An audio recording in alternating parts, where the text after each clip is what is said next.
السلام علیکم دوستو، آج ہم ایبٹ آباد لور تناول تحصیل شیروان میں موجود ہیں۔ یہاں پہ آپ ابھی دیکھ رہے ہیں، آپ کے سامنے جو تحصیل نظر آ رہی ہے یہ شیروان تحصیل ہے، اور اس کے ساتھ کے گاؤں بھی آپ کو نظر آ رہے ہیں۔ شیروان تحصیل کے بیک ورڈ اگر دیکھا جائے تو شنکیاری، ڈڈیال، منگلور، اور اس سے پیچھے اگر ہم مزید چلے جائیں تو وہی نران، کغان، گلگت بلتستان کے علاقے موجود ہیں۔ اور اگر اس طرح سامنے کی طرف اس ٹائم ہم دیکھیں تو یہاں پہ تناکہ شریف جو کہ کافی مشہور مقام ہے، جہاں پہ سید بابا صاحب کا دربار شریف بھی ہے، تو یہ جگہ اس نام سے کافی مشہور ہے، تناکہ شریف اس کا علاقہ ہے۔ اس کے بیک ورڈ پہ یہ پشاور کے علاقے آ جاتے ہیں، سوات وغیرہ اسی بیک سائڈ پہ ہے، اسی پہاڑی کا جو بیک سلسلہ ہے وہاں پہ سوات اور پشاور کا علاقہ ہے۔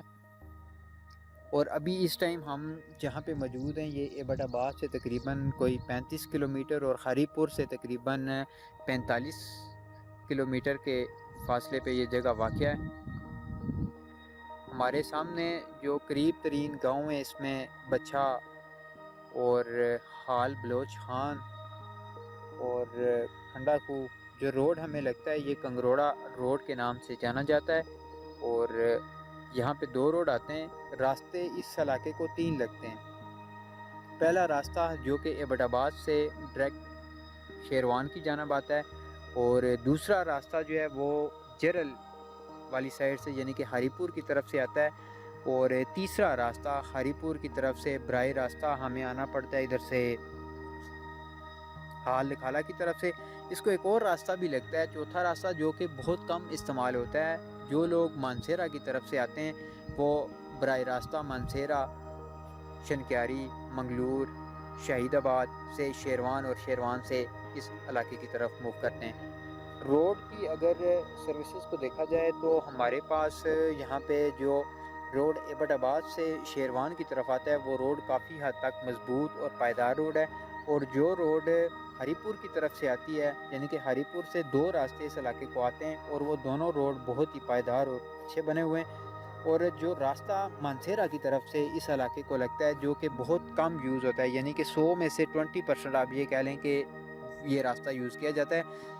یہ روڈ پکی نہیں ہے، کچی روڈ ہے، اور جس میں حادثات بہت زیادہ، معمول سے زیادہ حادثات ہوتے ہیں، اس لیے لوگ اس راستے کو بہت کم یوز کرتے ہیں، کیونکہ مانسیرہ جو ہے ایک علیحدہ ڈسٹرکٹ ہے، اور اس علاقے کو جو ڈسٹرکٹ لگتا ہے وہ ڈسٹرکٹ ایبٹ آباد ہے۔ لوگوں کا زیادہ تر رجحان پھر اپنے ہی ڈسٹرکٹ یعنی کہ ایبٹ آباد کی طرف ہوتا ہے۔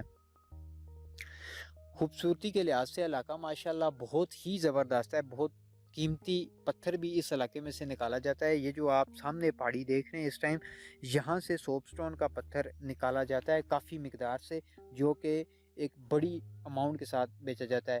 دوستو یہ واحد بزنس ہے جو سٹارٹ کرنے کے لیے تقریباً آپ کو 3 کروڑ کی انویسٹمنٹ چاہیے ہوتی ہے۔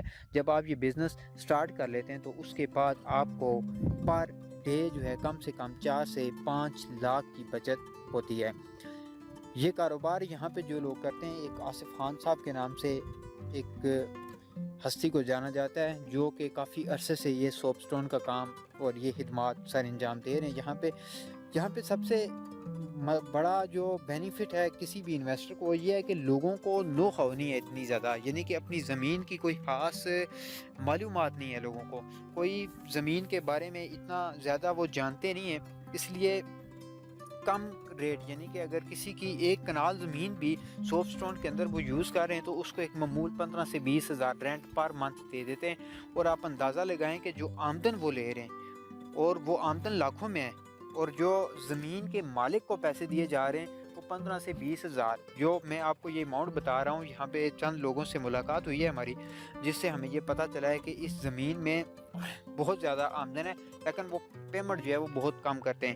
لوگوں کو اتنا زیادہ آئیڈیا نہیں ہے، لوگوں کے گھر کا جو سسٹم ہے وہ بڑا خوبصورت ہے، یعنی کہ لوگوں نے اپنی گائے بھینسیں مال مویشی رکھے ہوئے ہیں جس سے ان کے معاملات چل جاتے ہیں، گندم مکئی وغیرہ اپنی کاشت کر لیتے ہیں، جس سے لوگوں کو اتنی زیادہ ایک تو کہہ لیں کہ پیسے کی ضرورت نہیں ہے، تو اگر ہے بھی تو وہ جانتے نہیں ہیں اس زمین کی، اس پتھر کی قیمت کو۔ جو لوگ انویسٹر ہیں وہ اس چیز سے بڑا فائدہ لے رہے ہیں۔ اب ایک انویسٹر پر ڈے 6 سے 7 لاکھ وہ سیونگ کرتا ہے، یعنی کہ اپنا تمام جتنے بھی اس کے اخراجات ہیں یہاں سے یہ سوپ سٹون کا پتھر نکال کے عطار انڈسٹری ایریا میں لے کے جاتے ہیں بذریعہ ٹرک، اور ایک ٹرک میں تقریباً 400 ٹن جو سوپ سٹون کا پتھر ہے وہ لے کے جاتے ہیں، اور اس ایک ٹرک میں ان کو بچت جو ہے وہ 4 سے 5 لاکھ کی ہوتی ہے۔ بہت ہی اچھا بزنس ہے، اور یہاں پہ جو مزدور کی آمدن کے بارے میں ہم نے پوچھا ہے وہ بہت ہی کم ہے۔ وہ مزدور کی آمدن جو بتائی جاتی ہے کہ سمپلی وہ 25,000 بھی ان کو ویج نہیں دیتے، بلکہ ان کا ایک پیس ریٹ سسٹم آپ کہہ لیں، ایک ٹھیکہ سسٹم کہہ لیں، کہ انہوں نے جتنا وزن کے حساب سے مال باہر نکالنا ہے اس کان کے اندر سے، تو اس حساب سے ان کو پیسے ملیں گے۔ انشاءاللہ ایک میں اپنا ولاگ بناؤں گا، اس میں آپ کو سوپ سٹون کی کان کے اندر لے کے جاؤں گا اور آپ کو بتاؤں گا کہ یہاں کان کے اندر جا کے یہ کس طریقے سے کام کرتے ہیں، کیسے یہ اس پتھر کو نکالتے ہیں، اور ایک پتھر نکالنے پہ کیا دیتے ہیں۔ آپ یقین مانیں کہ کچھ لوگ ہاتھ سے جو ریڈی ہوتی ہے اس کو استعمال کر کے پتھر نکالتے ہیں، اور کچھ لوگ ہیں جو اپنی پیٹھ پہ وزن لاد کے یہ مال باہر نکالتے ہیں، اور ان کو بہت کم ہی معاوضہ دیا جاتا ہے۔ ہاں، اس کے ساتھ ساتھ جو زیادہ تر لوگ جو یہ کام کرتے ہیں ان کا تعلق جو ہے وہ پشاور چرسدہ کے علاقوں سے ہوتا ہے۔ پٹھان لوگ ہوتے ہیں جو یہ یہاں پہ کام کرتے ہیں، اور کچھ ان کا سیلری سٹاف بھی ہے۔ اور سیلری سٹاف کا حال یہ ہے ناظرین کہ اتنا بڑا پروجیکٹ ہے، یعنی کہ اتنا بڑا یہ بزنس ہے جس بندے نے یہ کام شروع کیا ہوا ہے، اور وہ ان کو معمولی سیلری دے کے اس نے رکھا ہوا ہے۔ اور ان زمینوں کی جانچ پڑتال اور رینٹ کے حوالے سے ایک اور بندہ ہائر کیا ہوا ہے۔ وہ کیا کرتا ہے کہ اپنا جس کی جگہ جتنی یوز ہوتی ہے اس کا حساب سے اسے پیسے دے کے اور اپنا کمیشن رکھ کے مالک کے ساتھ ڈیل کر دیتا ہے۔ بہت ہی اچھی انفارمیشن ہے۔ انشاءاللہ نیکسٹ ولاگ میرا وہاں اس پہاڑی میں جا کے بنے گا، جہاں سے میں آپ کو سوپ سٹون کے پتھر کے بارے میں کمپلیٹ انفارمیشن دوں گا۔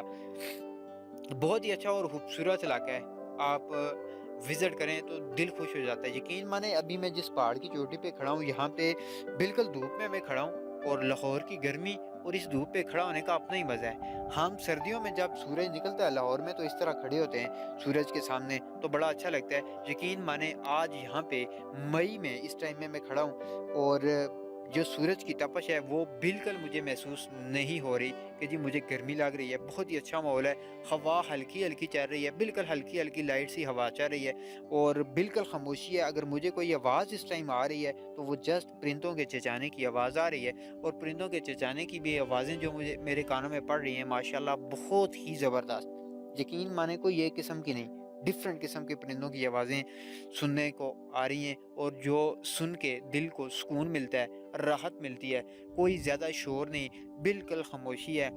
اور اصل زندگی میں دیکھوں اگر شہر کی زندگی کو اس علاقے کی زندگی کے ساتھ اگر کمپیریزن کروں میں، تو یقین مانیں کہ یہاں کی زندگی بہت ہی زبردست ہے، بہت ہی زبردست ہے۔ بہت ہی سمپل سادہ سے لوگ ہیں، ان کا بڑا اچھا رہنا سہنا ہے، مہمان نوازی بہت زیادہ عام ہے، اور آپس میں بھائی چارے کا سلوک ہے لوگوں کا۔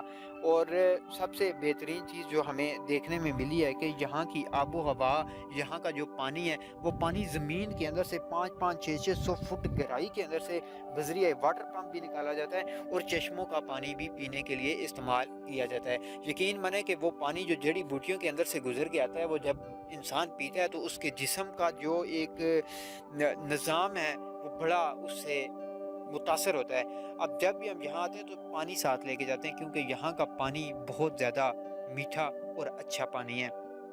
اس کے ساتھ ساتھ دوستو آپ کو ایک اور انفارمیشن والی بات آپ کو بتاتا چلوں کہ یہاں پہ جو پھل ہمیں ملے گا وہ زیادہ تر خوبانی، آلو بخارا، اس کے بعد انجیر، اس کے بعد انگور اور ناشپاتی اس علاقے میں عام پائے جاتے ہیں۔ لوگوں کے بقول کے ان پھلوں کو توڑنے کے لیے کوئی کسی کو زیادہ سختی نہیں کرتا، عام لوگ توڑ کے استعمال کرتے ہیں۔ اس کے ساتھ ساتھ اس علاقے میں کھٹا انار بھی پایا جاتا ہے۔ کھٹے انار کے بارے میں یہ کہا جاتا ہے کہ لوگ سپتمبر اور اکتوبر میں اس انار کو توڑ کر سردیاں آنے سے پہلے خشک کر لیتے ہیں اور سردیوں میں اسے استعمال کرتے ہیں۔ مال مویشیوں کے بارے میں اگر بات کی جائے تو یہاں پہ مال مویشی لوگوں نے عام رکھے ہوتے ہیں اور ان کو اسی طرح چھوڑ لیتے ہیں چارہ کھانے کے لیے۔ اور سردیوں کا انتظام اس طرح ہوتا ہے، ابھی یہ جو آپ گھاس دیکھ رہے ہیں یہ کٹائی کی ہوئی ہے، اب اب دوبارہ نکل رہی ہے. اسی طریقے سے جب یہ گھاس بڑی ہو جائے گی اس کو دوبارہ تقریباً جولائی اگست اور سیپٹ میں جا کے اس کو کاٹا جاتا ہے. کاٹ کے خشک کر کے سردیوں کے لیے سٹور کر دیتے ہیں. سردیوں میں یہاں پہ سردی بہت زیادہ ہوتی ہے اور جنوری اور فروری میں یہاں پہ برف باری بھی ہوتی ہے. علاقہ خوبصورتی کے لحاظ سے بہت ہی زبردست ہے. یہاں پہ کچھ ایسا پہاڑی سلسلہ بھی پایا جاتا ہے جہاں سے لوگ جو ہے وہ بہت ہی قیمتی چلگوزہ انجیر جو ہے یہ بھی خشک کی جاتی ہے. شتوت عام پائے جاتے ہیں, جن 2 کیٹیگری کے شتوت یہاں پہ پائے جاتے ہیں ان کو بھی اسی طریقے سے خشک کر کے لوگ استعمال کرتے ہیں. تو جتنی بھی تعریف کریں وہ بہت زیادہ کم ہے. ماشاءاللہ بہت ہی خوبصورت, بہت ہی دلکش نظارے ہیں یہاں کے, بہت زیادہ پیارا علاقہ ہے یہ. تو کبھی آپ لوگوں کا بھی اتفاق ہو وزٹ کا تو آپ ضرور آئیے گا, ضرور دیکھیے گا, کیونکہ شہر کی زندگی میں ہم رہ کے ایک عجیب سی ماحول میں ہم ایڈجسٹ ہو جاتے ہیں کہ شور کے علاوہ کچھ بھی نہیں ہے, آلودگی کے علاوہ کچھ بھی نہیں ہے. اور یہاں پہ جو آب و ہوا ہے, صاف ہوا, جس میں کسی بھی قسم کی کوئی آپ دھواں نہیں ہے, کوئی گاڑیوں کا شور نہیں ہے, کوئی آب و ہوا, کوئی انڈسٹری کا دھواں نہیں ہے, بالکل پاک صاف ہے. اور یہاں پہ آ کے سب سے بڑی بات یہ کہ اللہ تعالیٰ کے جو کرشمے انسان کو نظر آتے ہیں, جگہ جگہ سے پانی کا نکلنا, ٹھیک ہے, اور پتھر کے اندر پودوں کا نکلنا. یہ ایک ایسے نظارے آپ کو میں بتا رہا ہوں کہ یہاں پہ آپ دیکھ بھی رہے ہیں کہ ایسے پتھر بھی ہیں جو پتھر کے اندر سے گھاس نکلی ہوئی ہے, پتھر کے اندر درخت لگا ہوا ہے. تو بندہ خدا کی قدرت کو دیکھ کے حیران رہ جاتا ہے. اور یہ بات جب پھر ذہن میں آتی ہے کہ صحیح کہا ہے کسی نے کہ تو نے پتھر میں کیڑے کو پالا. واقعی یہ بات حقیقت ہے کہ اللہ تعالیٰ پتھر کے اندر سے بھی اگر کسی چیز کو, کسی پھل کو, کسی درخت کو پیدا کرنا چاہے تو وہ ہر چیز پہ قادر ہے, وہ کر سکتا ہے. بہت ہی اچھا علاقہ ہے, بہت ہی زبردست ہے.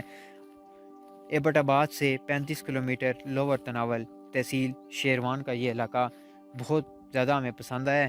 اور امید ہے دوستو یہ ولاگ آپ کو بھی بہت پسند آیا ہوگا. مزید اچھی اور نئی ویڈیو دیکھنے کے لیے ہمارے چینل کو سبسکرائب کرنا مت بھولیے گا. Thanks for watching.